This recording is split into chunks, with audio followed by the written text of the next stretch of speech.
Hi guys! So today, hayaan yung turuan ko kayo or i-guide ko kayo kung paano mag-complete ng bagong PDS form ni Civil Service. Ngayon, bago ka mag-fill in ng PDS form, syempre, kailangan mo muna mag-download. So, ang kailangan nyo lang gawin is pumunta ng Google. Example, Google. Tapos, lagay nyo lang is CSC form PDF 2025. Yan. Tapos yan. Download nyo lang. Magsasagot kayo ng survey. Nandito na rin yung work experience sheet.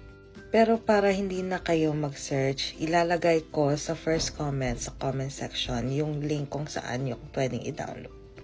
So, pumunta na tayo sa mismong personal data sheet. So, basahin yung instruction. So, print legibly if accomplished through handwriting. Nakalagay, handwriting. Pero, pag si school, okay sa kanila yung typewritten, pwede naman. And then, do not abbreviate. So, kung yung barangay talaga. So, ito, lagay dito yung name. Para safe tayo, caps lock.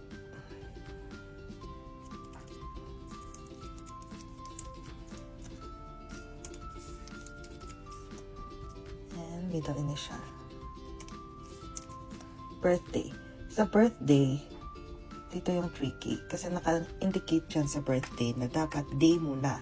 So, for example, yung birthday mo is December 30. So, 30/12/2025.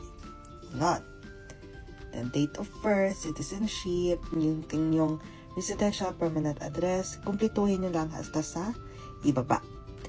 And then, pag dito, example, dito, wala kayong graduate studies, lagay lang ng NA. NA. Or drag nyo na lang.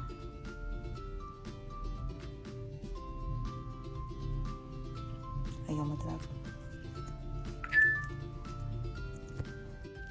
Next, sa page 2 tayo ng Civil Service na PDS. So, sa Civil Service PDS, pag wala ka namang eligibility dito, huwag mo nang ilagay. So, example, hindi ka pa nakapag-get ng PRC license or wala ka talagang eligibility na nakuha from the site ng Civil Service, huwag yun na lang ilagay. So, NA lang. NA. NA. Isang box lang. Yung mga ibang box, wag na. Consider na yun na wala kang nilagay nung una. So, okay na yun. Next is work experience. So, kung kakagraduate mo lang at wala, ganun din gawin mo. NA pa rin hanggang sa dulo. Next is ito.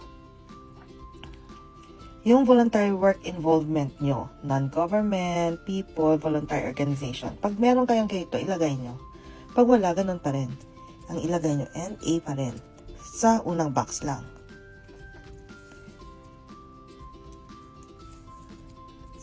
Huwag nyo nang punuin.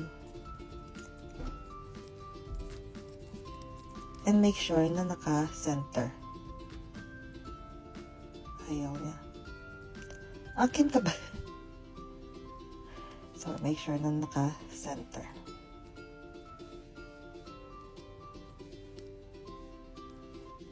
Yan.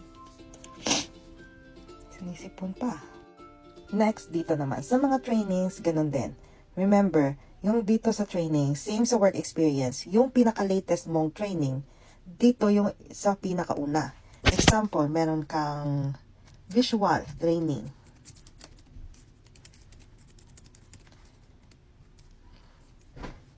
Then, date, month, year.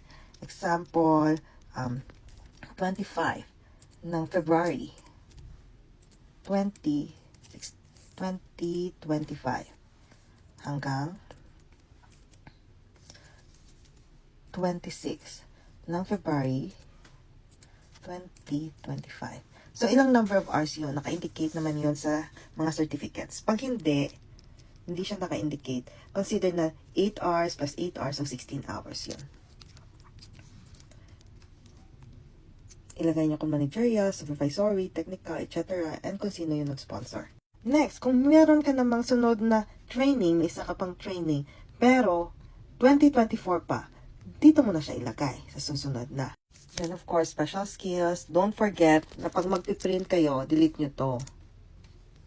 Yan, yung mga ganyan, i-delete nyo.